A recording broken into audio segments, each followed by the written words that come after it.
Welcome, dear listeners, to History with Herodotus, where the whispers of the past come alive in the present. Today, we embark on a fascinating journey through the annals of time to explore one of the most pivotal moments in human history, the conversion of Constantine. This transformative event, which took place in the early 4th century, would forever alter the trajectory of Western civilization, leaving an indelible mark on the landscape of politics, culture, and spirituality. As we delve into this captivating tale, let us first set the stage by examining the precursors to this monumental conversion. It is the year 312 AD, and the Roman Empire is at a crossroads. The once mighty legions, which had marched across the known world, now find themselves beset on all sides by internal strife and external pressures. Amidst this tumultuous backdrop, a young and ambitious emperor named Constantine rises to power. Born in the city of Naissus, in the province of Moesia, around 272 AD, Constantine had already demonstrated his military prowess and strategic acumen in various campaigns throughout the empire. To better understand the complexities of this period, let us journey to the city of Rome itself, a hub of intellectual and spiritual ferment. The air is thick with the smells of freshly baked bread, olives, and the sound of haggling merchants. The streets are lined with imposing structures, such as the Pantheon, the Colosseum, and the Roman Forum, where philosophers, theologians, and politicians engage in lively debates about the nature of power, morality, and faith.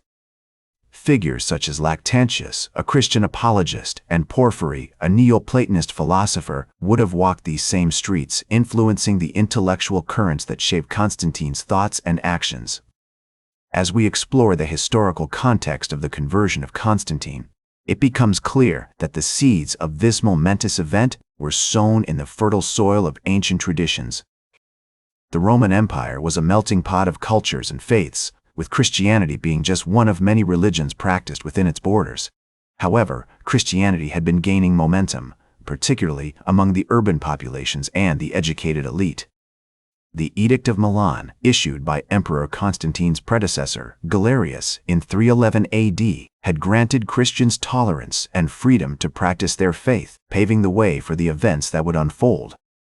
The city of Rome was also home to a vibrant Christian community, with notable figures such as Pope Sylvester I, who would later play a significant role in Constantine's conversion. The Christian church in Rome was a beacon of hope and spirituality, attracting individuals from all walks of life. The likes of Origen and Tertullian had helped shape Christian theology, providing a foundation for the faith that would eventually spread throughout the empire. As we continue to examine the precursors to the conversion of Constantine, we find ourselves in the midst of a complex web of alliances, rivalries, and power struggles. Constantine's rise to power was not without its challenges, as he faced opposition from other claimants to the throne, including Maxentius, who controlled Rome. The Battle of Milvian Bridge, fought on October 28, 32 AD, would prove to be a pivotal moment in Constantine's campaign for dominance. It was during this battle that Constantine reportedly saw a cross of light in the sky, accompanied by the words, "In hoc signo vinces," in this sign, you will conquer.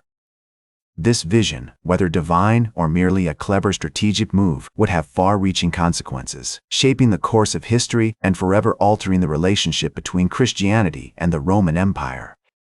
And so, dear listeners, as we conclude our examination of the precursors to the conversion of Constantine, we find ourselves poised on the threshold of a new era, an era that would be marked by the fusion of imperial power and Christian ideology. Join me next as we enter the epoch of unparalleled transformation, where the confluence of faith, politics, and culture would give birth to a new world order, forever changing the face of human history.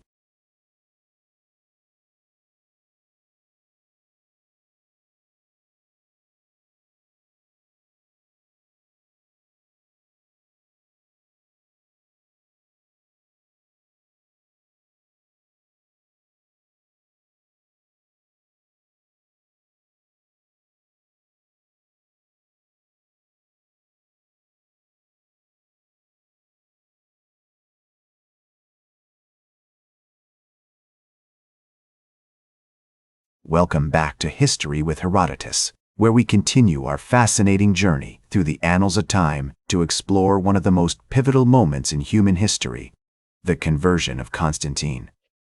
In our previous episode, we set the stage for this transformative event by examining the precursors that led to Constantine's rise to power and his fateful vision at the Battle of Milvian Bridge. Today, we enter a new era, one that would be marked by unparalleled transformation as the confluence of faith, politics, and culture gives birth to a new world order. As we delve into this captivating tale, let us find ourselves in the year 313 AD, with Constantine now firmly established as the emperor of the Western Roman Empire. The Edict of Milan, issued earlier by his predecessor Galerius, has already granted Christians tolerance and freedom to practice their faith. However, it is under Constantine's rule that Christianity begins to flourish, spreading rapidly throughout the empire. The emperor himself becomes a patron of the Christian church, donating land and funds for the construction of grand basilicas and churches. One of the most notable examples of Constantine's patronage is the Church of the Holy Sepulchre in Jerusalem, built on the site where Jesus Christ is believed to have been crucified and buried. This magnificent structure, with its imposing architecture and stunning mosaics, becomes a beacon of Christianity, attracting pilgrims from all corners of the empire. The church's construction also marks a significant shift in the way Christians interact with their faith, as they begin to focus on specific sites and relics associated with the life of Jesus Christ. As Christianity gains momentum, Constantine also begins to integrate Christian ideology into the imperial administration. He appoints Christian officials to key positions, such as the Praetorian prefect, and establishes a new system of law that reflects Christian values. The emperor's own court becomes a hub of Christian learning and culture, with scholars and theologians like Eusebius of Caesarea and Lactantius playing important roles in shaping imperial policy.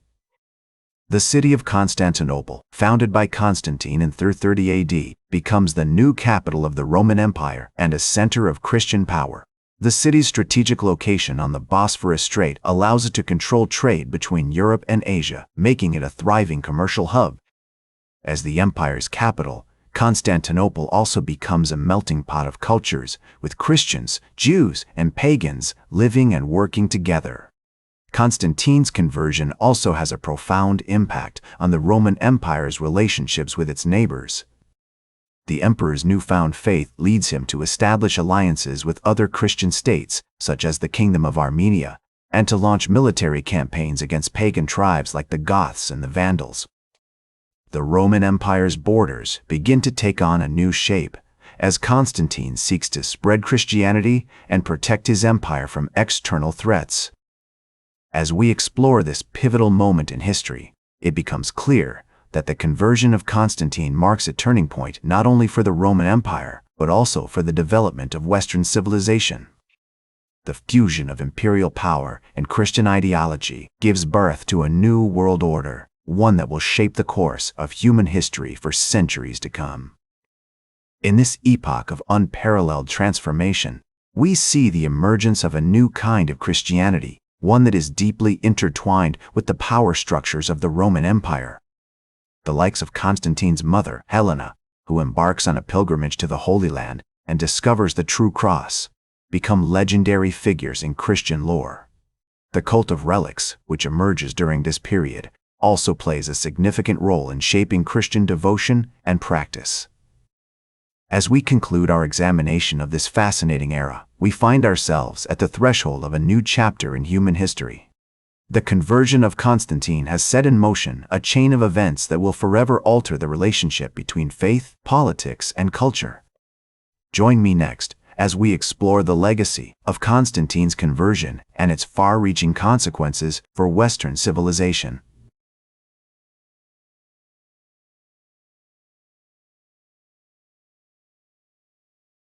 Welcome back to History with Herodotus, where we continue our journey through the annals of time to explore the enduring legacy of the conversion of Constantine.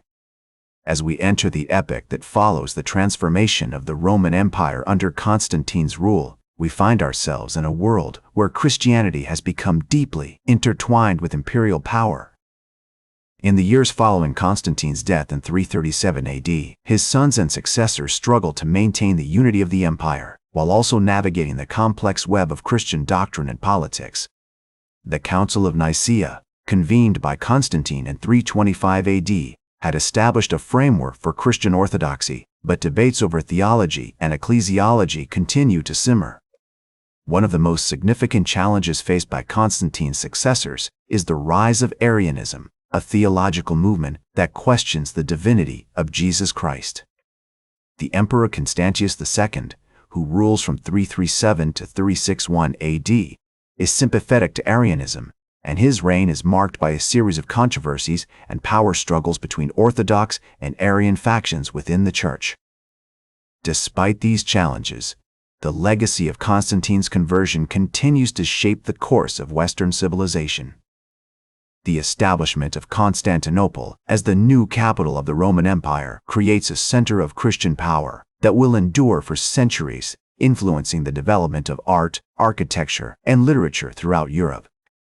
The spread of Christianity also leads to the emergence of new forms of monasticism and asceticism as individuals seek to dedicate their lives to spiritual pursuits.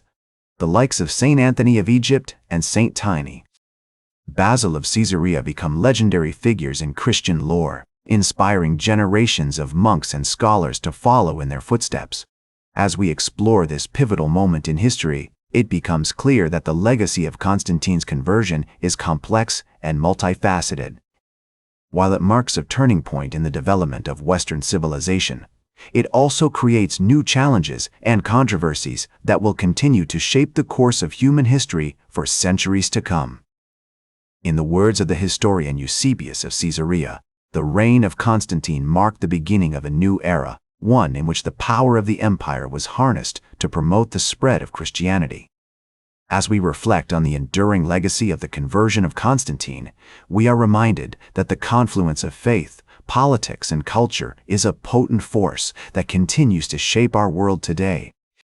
As we conclude this episode of History with Herodotus, I invite you to join me next time as we explore another fascinating chapter in the annals of human history.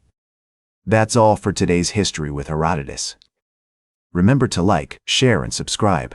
And until next time, remember that to understand the present, we must first understand the past.